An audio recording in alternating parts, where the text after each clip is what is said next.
Same opponent, new place. Hey, what's going on, guys? It's Kevin Zwicker from Fast Count coming at you. And before I get into this video, please remember to hit the like button and subscribe. Hit the like button and subscribe. Hit the like button and subscribe. So it's been very long since we've seen Ibushi in an AEW ring. If you guys remember, the last time we saw him was in Blood and Guts. And it's been even longer since we've seen him go one-on-one in a match. But tonight on Dynamite, we saw him go one-on-one with Trent Beretta. And he looked and we saw glimpses of the old Ibushi. Now, physically, last week when he made his return, he looked as if he was the old Ibushi. But we all know that physical shape and ring shape are two different things. But we saw him be able to move like he used to move. And it looked as if we had prime Ibushi back. Now, he looked very good in this match against Trent, somebody who he has a history with, but he was confronted after the match by none other than the Rainmaker, the Continental Champion, Okada. And it's official next week on Dynamite's 300th edition. We're going to get Ibushi one-on-one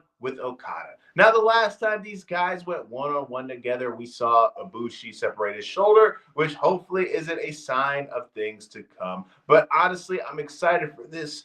Ever since Okada has made his move over to AEW, it kind of feels as if he kind of turns it on and turns it off when he wants to, kind of going through the motions. But I feel as if he's going to bring his A game, knowing the fact that he's going to go one-on-one against Ibushi. Because to be honest with you guys, we don't know how much longer we're going to get Ibushi in his prime, because we all know for the better part of 2 years, some self-inflicted, some not. He's been dealing with a lot of injuries. So guys like him and Kenny, who have had these big time amounts of times where they have been missing, you don't really know how much we're going to have them and how available they're going to be throughout the next couple of years. So it's kind of good for us to get this now, right? Especially due to the fact that his connection with Kenny Omega, and we have that big time match with Okada and Kenny Omega set up for All In that is in the near future. Now, the way that I think this is going to play out is going to be very similar to the Road to WrestleMania build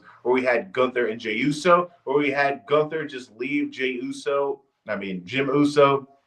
in a puddle of his own blood right in front of Jey Uso's face to see him, to really make the stakes more personal than it really is. That's what I think we're going to get next week. I think that we're going to have Kenny Omega return after he got himself in that beatdown, was spitting blood everywhere. We're going to have Kota Ibushi get beat down by Okada and the Don Callis family in front of Kenny Omega, and he is going to be hopeless, which is going to build a lot more heat heading into their big-time clash at All In. Now, if I was the person who had the pencil, that's how I would book it.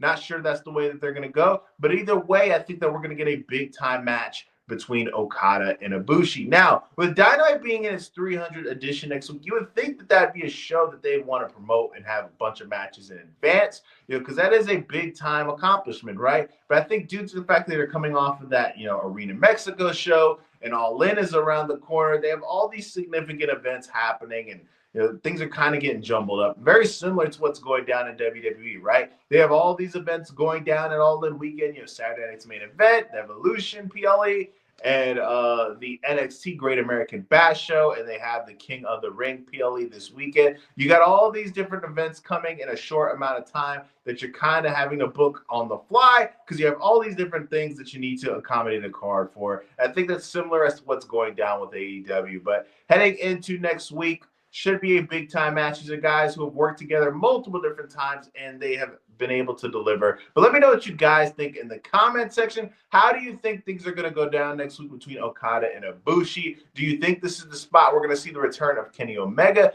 Do you not? Do you see a surprise win by Ibushi? Let me know in the comment section. And guys, please remember to hit that like button and subscribe if you haven't. I am Kevin Zwicker.